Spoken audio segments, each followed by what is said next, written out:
Shalom saudara terkasih dalam Tuhan Yesus Kristus, puji Tuhan. Hari ini kita bertemu lagi dan saya berdoa. Pastinya Anda dalam keadaan yang terpelihara sempurna. Anda dalam keadaan yang diberkati, tubuhmu sehat, jiwamu baik-baik saja, bahkan engkau penuh dengan sejahtera. Shalom yang daripada Tuhan Yesus Kristus itu memenuhi kita semuanya. Saudara, hari ini di dalam Matius pasal 19 ayat 16 saya akan bacakan buat kita semua. Ada seorang datang kepada Yesus dan berkata, "Guru, perbuatan baik apakah yang harus kuperbuat untuk memperoleh hidup yang kekal?" Saudara, hari ini saya akan berikan tema hidup yang kekal. Yakin. Saya ulangi sekali lagi. Hidup kekal, yakin. Sebuah pertanyaan yang ditanyakan oleh seorang yang datang kepada Yesus. Dia datang dan Alkitab mencatat, dia bilang, "Guru, perbuatan baik apakah yang perlu aku perbuat, yang harus aku perbuat untuk memperoleh hidup yang kekal?" Saudara, banyak orang percaya yang masih nggak yakin akan keselamatannya. Mungkin saya kasih konteks sederhana tentang keselamatan yang biasa kita bicarakan adalah tentang hidup kekal. Hidup kekal, engkau selamat apa enggak? Apakah engkau punya hidup yang kekal apa enggak? Kita sering mungkin bertanya itu. Atau mungkin kita bertanya kepada diri kita sendiri. Yakin enggak kita akan hidup yang kekal yang Tuhan Yesus berikan buat kita? Kita sering bertanya buat diri kita sendiri, yakin enggak kita tentang keselamatan kita? Saudara, apa yang perlu kita perbuat agar kita selamat? Apa yang perlu kita perbuat agar kita beroleh hidup kekal? Sebuah pertanyaan yang ditanyakan seorang kepada Yesus pada saat itu. Apakah itu menjadi pertanyaan kita juga? Apa yang perlu kita perbuat supaya kita selamat? Apakah kita perlu menjauhi dosa? Apakah kita perlu berbuat baik baru kita selamat? Apakah kita perlu melakukan kehidupan keagamaan kita yang giat kepada Tuhan baru kita selamat? Saudara, kalau ini menjadi jawaban kita, kalau kita punya pandangan bahwa kita perlu melakukan semua yang baik baru kita selamat, kalau kita perlu melakukan sesuatu kegiatan keagamawian kita yang giat sungguh-sungguh buat Tuhan baru menjadi dasar keselamatan kita, maka saya percaya apa yang kita lakukan buat Tuhan semuanya adalah karena takut, enggak selamat. Coba Anda renungkan dulu sejenak. Ketika kita mungkin ke gereja, ketika kita mungkin berbuat baik, ketika kita mungkin memberikan perpuluhan kita, ketika kita melakukan apapun, dasar engkau melakukannya apa? Apakah engkau melakukan karena engkau takut enggak selamat? Apakah kita melakukannya karena kita takut kita enggak peroleh hidup kekal itu? Hari ini mari kita akan sedikit lihat tentang keselamatan, tentang hidup kekal itu. Hidup kekal, yakin, judul perikop hari ini. Saudara, banyak orang dalam hidup ini yang masih belum aman tentang konsep keselamatannya. Banyak orang dalam hidup ini yang masih belum sure, belum pasti, belum safe tentang hidup kekal itu.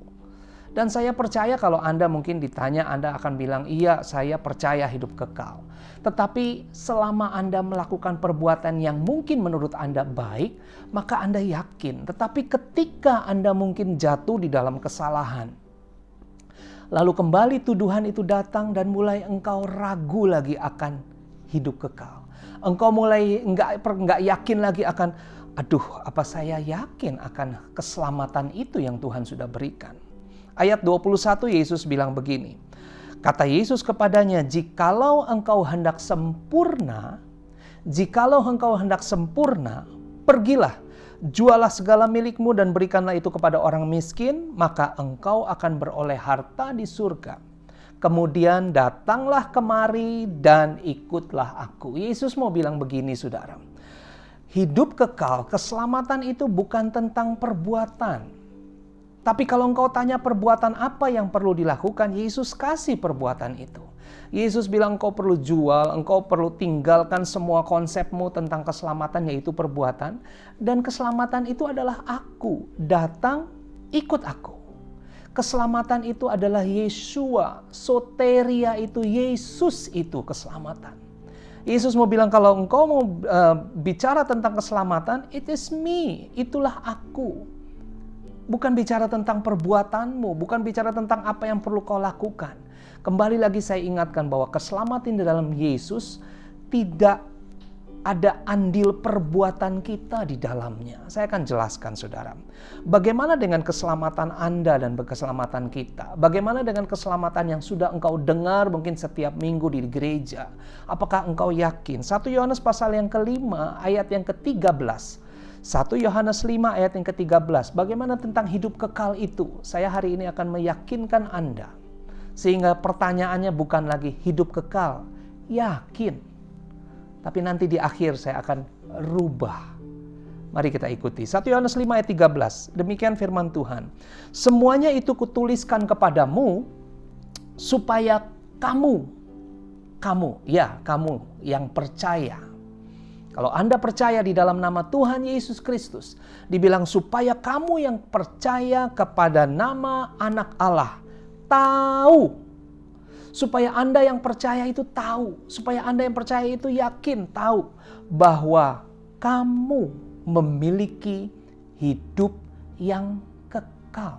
Haleluya. Dibilang supaya kamu yang percaya itu tahu bahwa kamu memiliki hidup yang kekal. Jadi syarat hidup yang kekal adalah percaya di dalam nama anaknya Yesus Kristus. Pertanyaannya tapi percaya yang seperti apa Pak? Ibrani pasal yang ke-10 ayat 22 bilang begini saudara. Karena itu marilah kita menghadap Allah dengan hati yang tulus ikhlas. Saya mau samakan hati yang tulus ikhlas adalah hati yang murni. Karena itu marilah kita menghadap Allah dengan hati yang murni, a pure heart, hati yang murni dan keyakinan iman yang teguh. Saudara, ketika engkau menghadap Allah, ketika engkau menghadap kepada Bapamu yang di surga, firman Tuhan bilang engkau perlu mempunyai hati yang murni. Hati yang murni yang seperti apa? Yang percaya, yang punya keyakinan iman yang teguh. Dalam terjemahan lain, dalam bahasa Inggris, bahasa aslinya bilang begini. With a genuinely true heart, in full assurance of faith. Wow. Dalam hati yang murni itu engkau punya keyakinan in a full assurance of faith. Engkau punya kepastian di dalam imanmu itu bahwa Dia yang memberikan keselamatan kepada kita. Tuhan mau Anda nggak bimbang tentang keselamatan yang Tuhan Yesus berikan. Tuhan mau engkau percaya penuh. Kenapa? Karena itu Dia yang kasih. Bukan karena perbuatanmu. Kalau karena perbuatan kita, iya, saya pun akan ragu.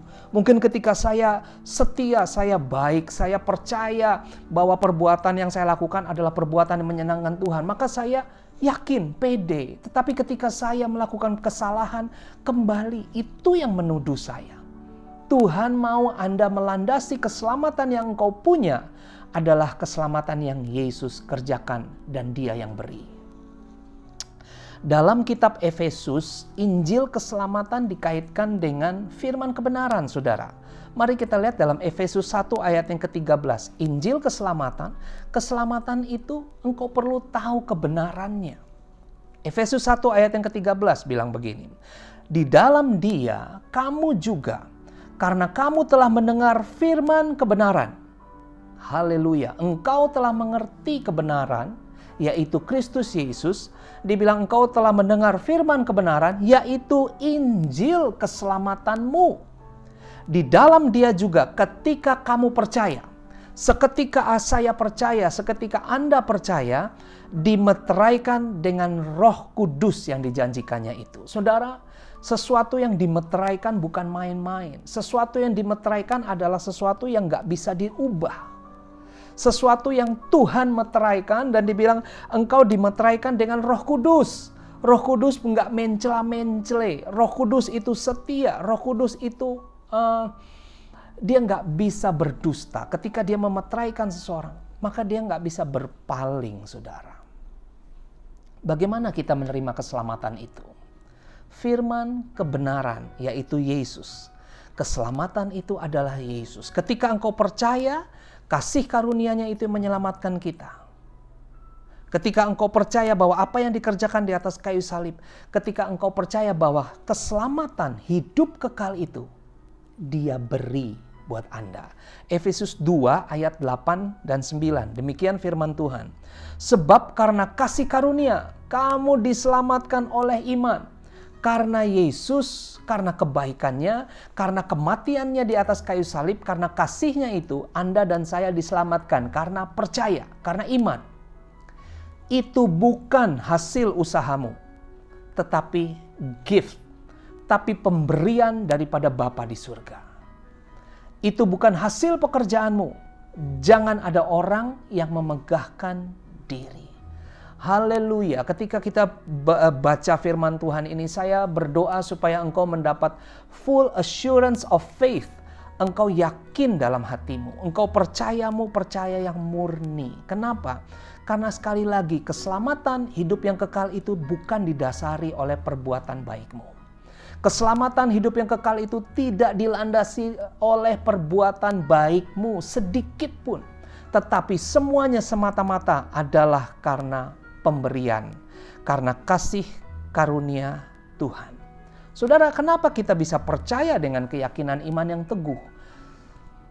Saya kasih tahu jawabannya, karena Anda dan saya hidup di bawah kasih karunia. Kita tidak pernah hidup di bawah Taurat.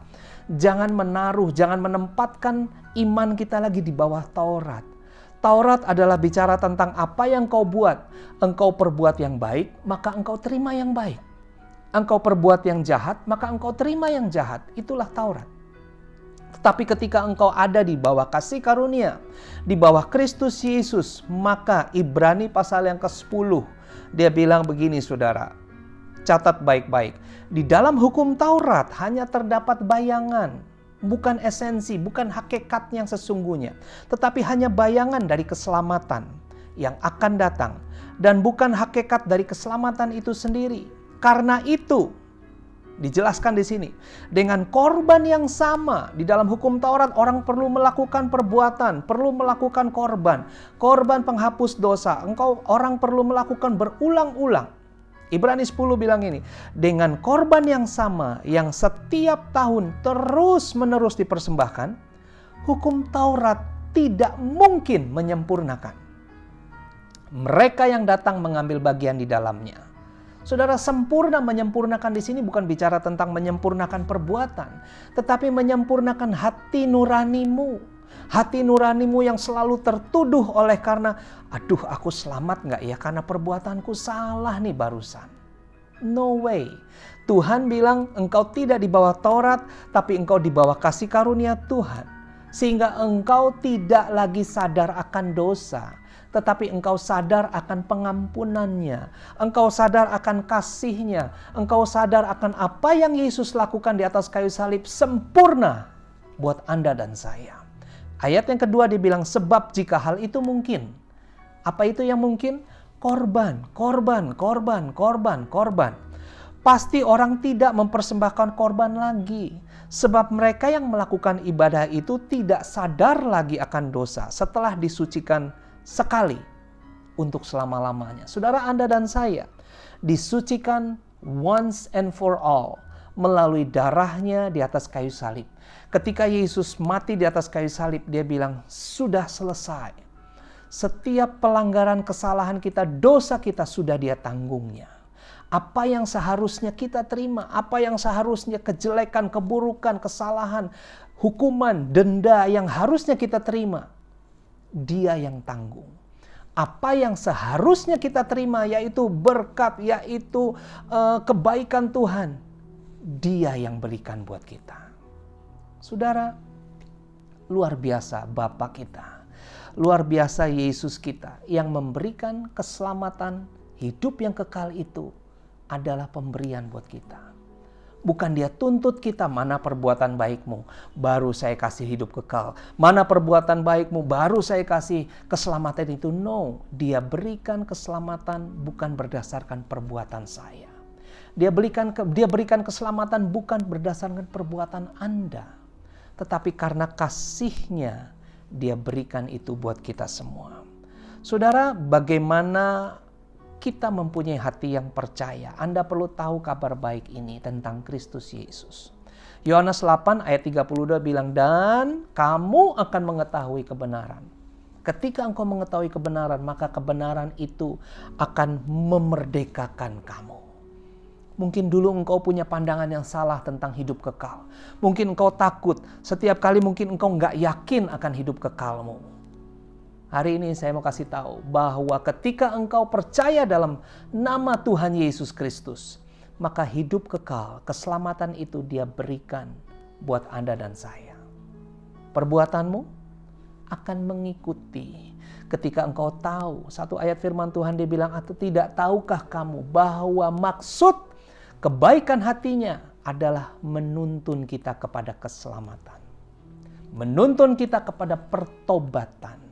Menuntun kita kepada kebaikan perbuatan yang baik. Saudara, apakah keselamatan itu bisa hilang? Saya akan berikan 5 kebenaran yang sama-sama kita akan renungkan. Apakah keselamatan kita bisa hilang, Pak? Saya akan berikan 5 kebenaran. Kebenaran yang pertama, saudara. Setelah ini baru Anda dan saya, mari kita jawab sama-sama. Kebenaran yang pertama adalah 2 Timotius 1 ayat 9 sampai 10. 2 Timotius pasal yang pertama ayat 9 sampai 10. Demikian firman Tuhan. Dialah yang menyelamatkan kita. Haleluya. Ayat depannya aja udah keren banget, saudara. Dialah yang menyelamatkan kita dan memanggil kita dengan panggilan kudus. Dia menyelamatkan, Dia memanggil saya dengan panggilan yang kudus. Semuanya Dia. Bukan berdasarkan perbuatan kita, melainkan berdasarkan maksud dan kasih karunia-Nya sendiri yang telah dikaruniakan kepada kita dalam Kristus Yesus sebelum permulaan zaman. Haleluya. Ayat yang ke-10. Dan yang sekarang dinyatakan oleh kedatangan juru selamat kita, yaitu Yesus Kristus, yang oleh Injil, kabar baik, good news, Injil itu telah mematahkan kuasa maut. Haleluya. Supaya engkau lagi nggak di bawah kuasa maut itu. Kabar baik itu, Injil itu, kasih karunia Tuhan itu mematahkan kuasa maut dan mendatangkan hidup yang tidak dapat binasa. Amin, amin, amin. Saudara, keselamatan kita bukanlah rencana Anda. Keselamatan saya bukanlah rencana saya, bukanlah rencana manusia. Melainkan dikatakan semata-mata adalah maksud Tuhan dan kebaikan Tuhan. Keselamatanmu adalah maksud daripada Dia dan kebaikan daripada Dia, yaitu Yesus. Bukan karena perbuatan maupun iman kita. Bukan karena perbuatan kita yang baik maupun iman kita yang kadang-kadang rapuh. Bukan karena iman kita juga yang mungkin full heart buat Tuhan. Bukan.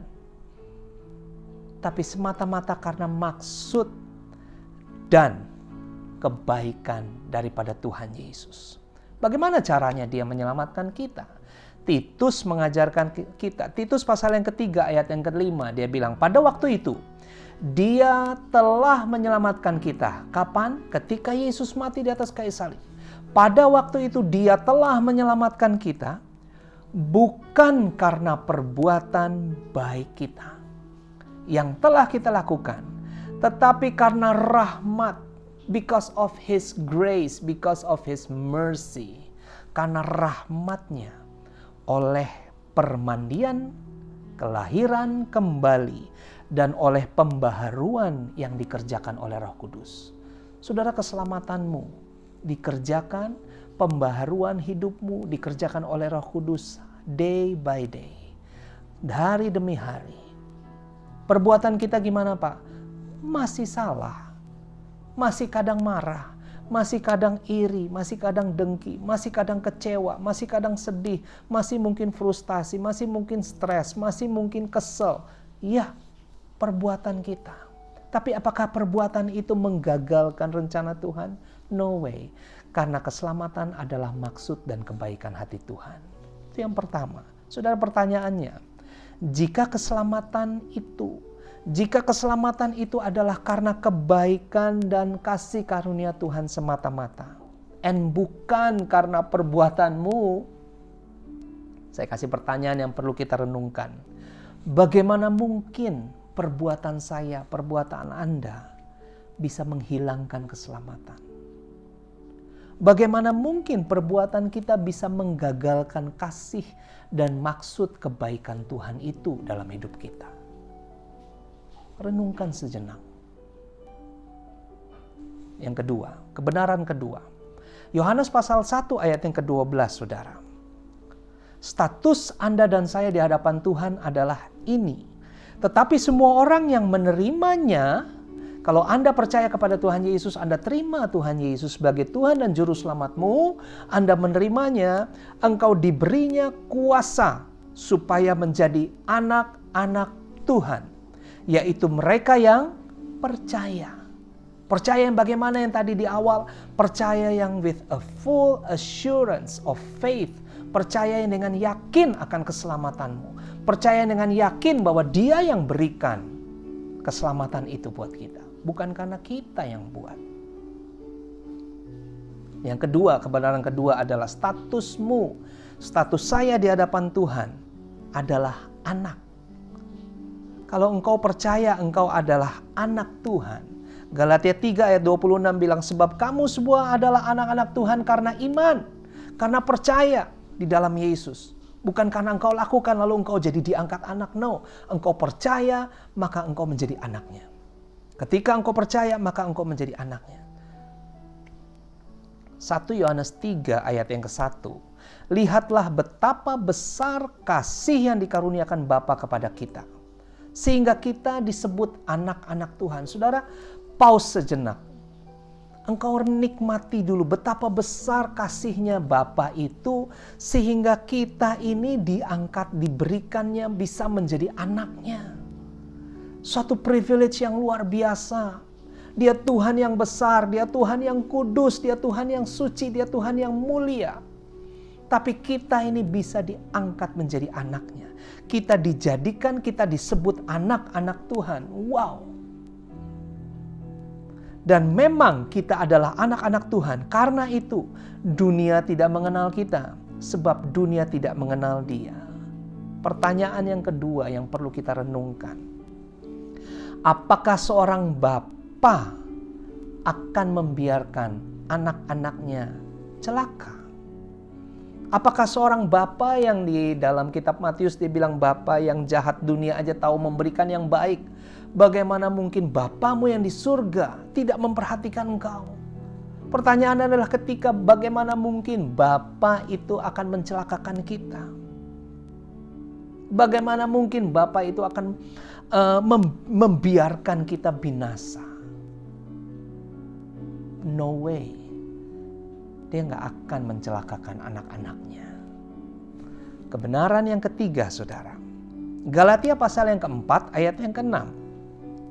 Engkau adalah anak, maka engkau dikaruniakan Roh Kudus di dalammu, supaya engkau bisa memanggil ya Aba, ya Bapa. Supaya engkau lebih pede lagi. Engkau nggak lagi mungkin kalau berdoa engkau nggak lagi ya Tuhan, tapi engkau bilang Bapa, terima kasih Bapa. Aba Bapa, thank you Bapa. Engkau bisa berkata demikian. Engkau punya kedekatan, engkau punya sense of keluarga itu erat dengan Bapamu yang di surga.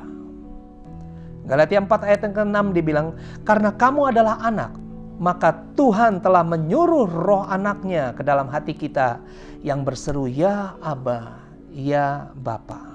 Yohanes 14 ayat 16-17 demikian firman Tuhan.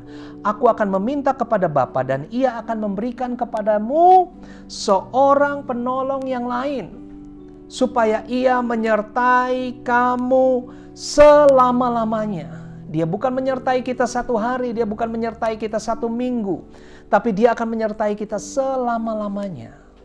Saudara, ketika engkau tahu kebenaran ini, maka harusnya kita punya rasa aman tentang keselamatan kita. Engkau adalah anak dan engkau diberikan Roh-Nya. Dan Roh-Nya itu tinggal di dalam kita selama-lamanya, yaitu roh kebenaran. 2 Korintus 1 ayat yang ke-21. Sebab Dia yang telah meneguhkan kami bersama-sama dengan kamu di dalam Kristus adalah Tuhan yang telah mengurapi. Catat saudara, Dia adalah Tuhan yang mengurapi. Dia memeteraikan tanda miliknya, 2 Korintus 1 ayat 21, 22, memeteraikan tanda miliknya atas kita, dan yang memberikan Roh Kudus di dalam hati kita sebagai jaminan dari semua yang telah disediakan untuk kita. Saudara, Tuhan gak main-main tentang kasih-Nya. Dia kasih kepada kita dan Dia berikan jaminan. Dia meteraikan dan Dia berikan jaminan. Saudara, orang saja yang memberikan jaminan. Ketika orang itu kita tahu kredibilitasnya. Ketika orang yang kredibilitasnya baik lalu dia memberikan jaminan, tenang rasanya hatimu. Bukan begitu saudara? Apalagi Bapamu yang di surga. Ketika Dia yang Bapa yang maha besar, Bapa yang maha pengasih, Bapa yang adil, Bapa yang setia, Bapa yang hebat luar biasa itu. Dia memberikan Roh Kudus-Nya. Dia angkat engkau menjadi anaknya. Dia meteraikan engkau. Dan Dia memberikan jaminan. Kata-katanya adalah untuk selama-lamanya. You are mine. Engkau adalah milikku. Selama-lamanya engkau adalah anakku. Pertanyaannya saudara. Jika Roh Kudus tinggal di dalam kita. Jika Roh Kudus itu tinggal di dalam kita selama-lamanya. Memeteraikan dan menjamin engkau. Bagaimana mungkin perbuatan kita bisa menggagalkan meterai Roh Kudus itu? Mari kita renungkan sejenak. Bagaimana mungkin kesalahan, kegagalan, perbuatan yang kita anggap salah, jahat itu bisa menggagalkan meterai yang Yesus sendiri berikan, yaitu Roh Kudus-Nya. Kebenaran keempat, saudara. 2 Timotius pasal yang kedua ayat yang ke-13. Jika kita tidak setia, ya, seringkali Anda dan saya kita tidak setia. Dia, Yesus, tetap setia. Karena Dia tidak dapat menyangkal dirinya. Saudara, Tuhan Yesus pernah berjanji, aku sekali-kali tidak akan pernah meninggalkan kamu. Aku sekali-kali tidak akan membiarkan kamu. Saudara, kalau suatu waktu nanti Anda mungkin gak setia dengan imanmu. Suatu waktu nanti Anda mungkin gak setia dengan perbuatan baikmu yang selama ini engkau banggakan. Aku selamat loh karena aku ini berbuat rajin di gereja. Kalau suatu waktu nanti perbuatan baikmu itu tidak baik lagi. Ingat firman Tuhan hari ini. Sekalipun engkau tidak setia, Dia tetap setia. Saudara, pertanyaannya, jika kesetiaan Tuhan tidak tergantung pada perbuatan kita, jika kesetiaan Tuhan tidak pernah tergantung sedikit pun pada perbuatan kita, bagaimana mungkin perbuatan kita bisa menggagalkan kesetiaannya? Renungkan sejenak dan saya berdoa kebenaran ini membebaskan, memerdekakan engkau yang takut, engkau yang gak yakin, engkau yang ragu akan hidup kekal di dalam Kristus Yesus. Kebenaran yang kelima yang terakhir. Yohanes pasal 10 ayat 27. Kita punya Bapa yang lebih besar dari siapapun. Bapa yang sempurna. Yohanes 10 ayat 27 bilang begini, domba-dombaku mendengarkan suaraku. Saya, Anda, kita semua adalah domba-domba. Dan kita dengar suara Bapa kita. Kita dengar, kita kenal suara gembala agung kita. Dan aku mengenal mereka. Saudara, sebuah keyakinan yang membuat kita tenang. Anda dikenal oleh Bapamu yang di surga. Anda dikenal oleh gembala. Domba, saya domba, Anda domba. Engkau dikenal oleh gembala agung kita. Saya proud, saya bangga ketika ada orang yang ternama mungkin mengenal saya. Betapa harusnya saya lebih proud lagi ketika Tuhan saya mengenal anaknya. Ayat 28.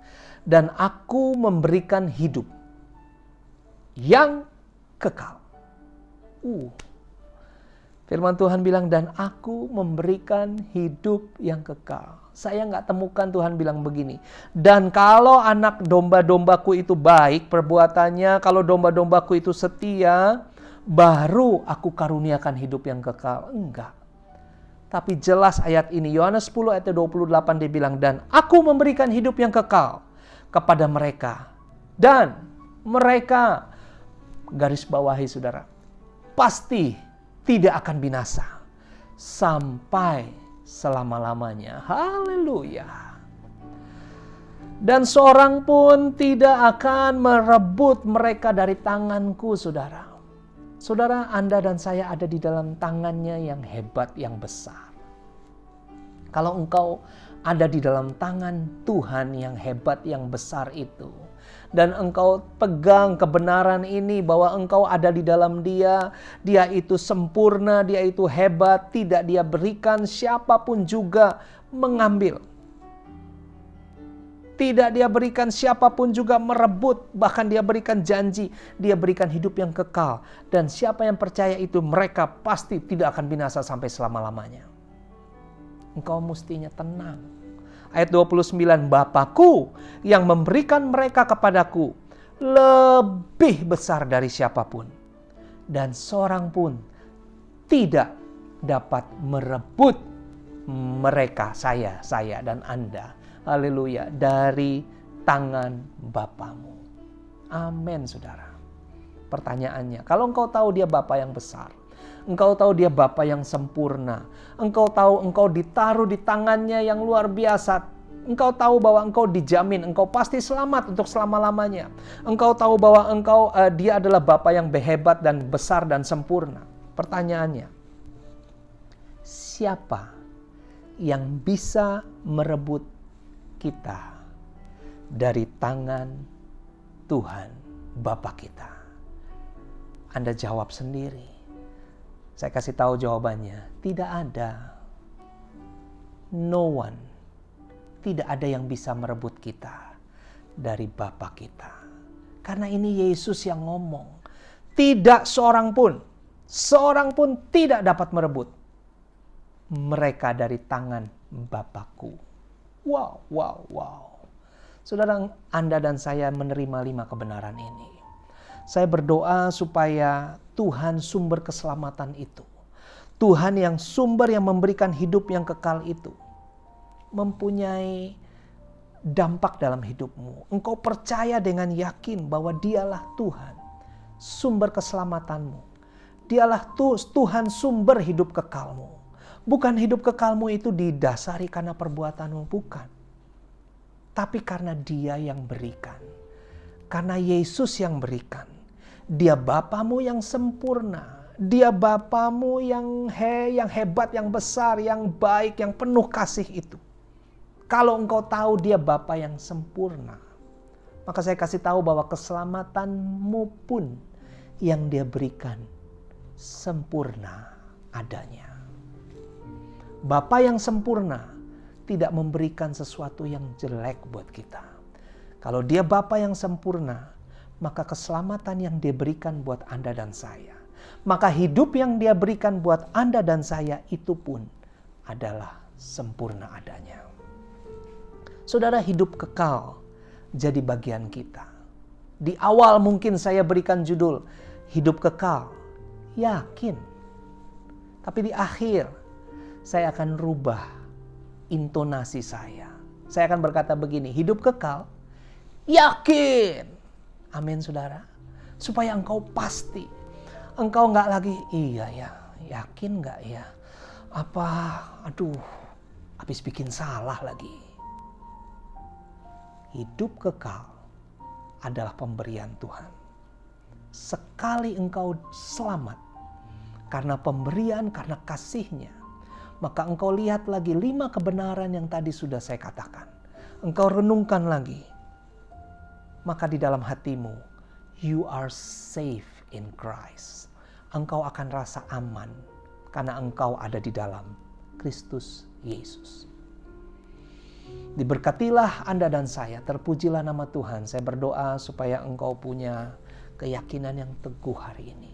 Dan ketika engkau mendengar firman ini, ada sesuatu yang dilepaskan, ikatanmu dilepaskan. Engkau dimerdekakan dari rasa takutmu, dari rasa gak yakinmu, dari rasa gak pedemu. Tapi setelah engkau dengar firman ini, ingat Injil, kasih karunia Tuhan itu, Injil, kabar baik itu, kita dengar, membebaskan kita, memerdekakan kita. Terpujilah nama Tuhan, diberkatilah kita semuanya. Amin. Haleluya.